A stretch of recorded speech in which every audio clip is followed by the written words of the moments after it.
గత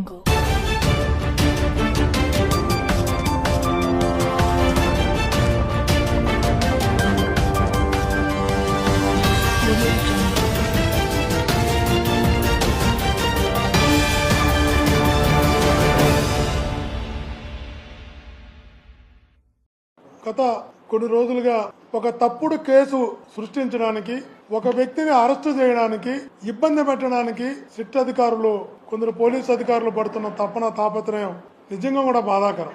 గత 12 నెలలుగా ఎప్పుడు కూడా ఎక్కడ కూడా కొన్ని వందల మందిని మీరు విచారించినప్పటికీ ఎక్కడా లేనటువంటి చెవిరెడ్డి భాస్కర్ రెడ్డి అనే పేరు, ఎప్పుడు ప్రస్తావనకి రానటువంటి చెవిరెడ్డి భాస్కర్ రెడ్డి అనే పేరును ఇప్పుడు ఏదో ఒక రకంగా లిక్కర్ కేసులో ఇరికించాలి, జైలుకు పంపాలి, అరెస్టు చేయాలి, ఇబ్బందులు పెట్టాలి, అన్ని రకాలుగా అతన్ని ఇబ్బంది పెట్టి వేడుక చూడాలనుకుంటున్నారు.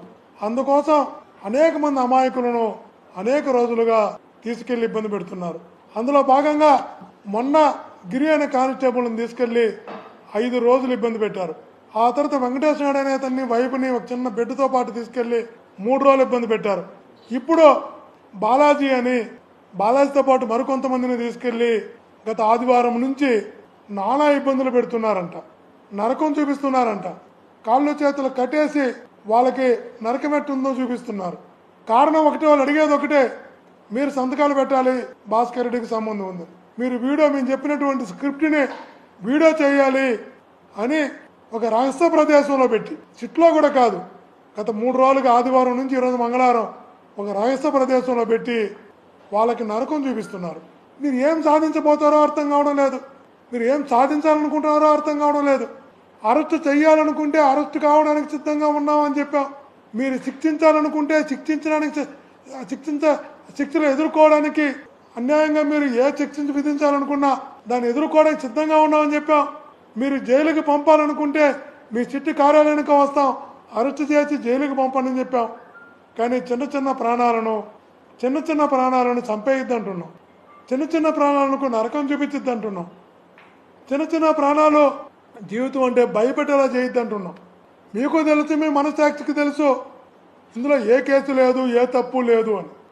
తెలిసినా కూడా తప్పుడు కేసులు పెట్టడానికి, తప్పుడు సాక్ష్యాలు సృష్టించడానికి మీరు పడుతున్నటువంటి కష్టం, శ్రమ, తపన చూస్తుంటే నిజంగా కూడా అనిపిస్తుంది ఒక వ్యవస్థ ఈ స్థాయికి వెళ్ళిపోతుందా అని.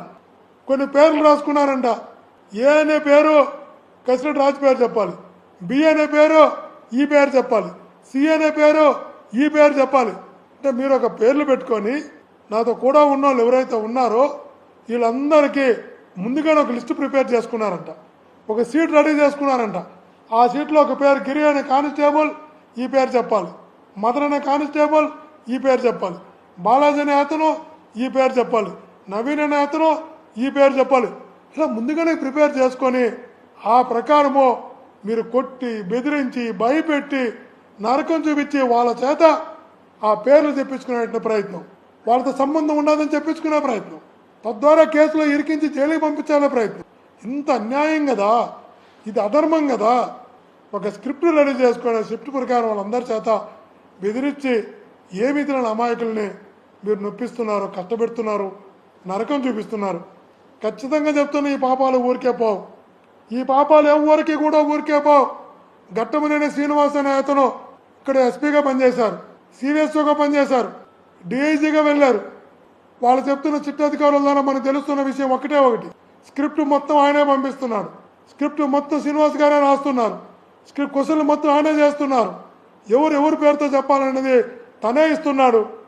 మీరు తీసుకునే ఏ నిర్ణయం అయినా కూడా, మీరు ఎంతమందిని ఇబ్బంది పెట్టాలనుకున్నా, ఎంతమందిని కష్టపెట్టాలనుకున్నా, ఎంతమందిని నొప్పించి, కొట్టి, బెదిరించి, నరకం చూపించి, సాక్ష్యాలు సృష్టించి జైలుకు పంపాలనుకున్నా కూడా వాళ్ళు సిద్ధంగా ఉన్నారు, మేము సిద్ధంగా ఉన్నాం. దేవుడు ఉన్నాడు మా వెనకాల, దేవుడు ఖచ్చితంగా మా వెనకాల ఉంటాడు. ఖచ్చితంగా చెప్తున్నాం, ఈ పాపాలు ఊరికే పోవని కూడా చెప్తున్నాం. ఎదుర్కొంటాం, ఖచ్చితంగా ఎదుర్కొంటాం. కానీ భవిష్యత్తులో చరిత్ర ఎప్పుడు ఇది మర్చిపోదు శ్రీనివాస్ గారు, గుర్తించుకోని కూడా మీ ద్వారా తెలియజేస్తున్నాం. ఎవరితో కూడా ఉన్నారు, 2 జర్నలిస్టులు ఉన్నారు, ఆంధ్రజ్యోతిలో విక్రమన్ ఉన్నాడు, అతను తీసుకెళ్తున్నాం, ప్రకాశం ఉన్నాడు, ఇంతకుముందు ఆంధ్రప్రభలో ఉన్నారు, ఇప్పుడు ఒకప్పుడు సాక్షిలో ఉన్నాడు, అతను తీసుకెళ్తున్నా, అతని తర్వాత గవర్నమెంట్ ఎంప్లాయీస్ని తీసుకెళ్తున్నా, ఏందో అర్థం కానల్లా. కానీ ఒక్కటి మాట నిజం, వీళ్ళందరూ కూడా రేపు ఖచ్చితంగా న్యాయమూర్తి ముందు నిలబడి వీళ్ళు పెట్టిన ప్రతి టార్చరు చెప్తారు, ఖచ్చితంగా వీళ్ళు పెట్టిన ప్రతి టార్చర్ న్యాయమూర్తి ముందు చెప్తారన్న విషయాన్ని గుర్తు చేస్తూ ఏబిఎస్ కార్పొరేషన్ కూడా వాళ్ళ కుటుంబ సభ్యులు ఆందోళనతో వేయబోతున్నారన్న విషయాన్ని కూడా తెలియజేస్తుంది.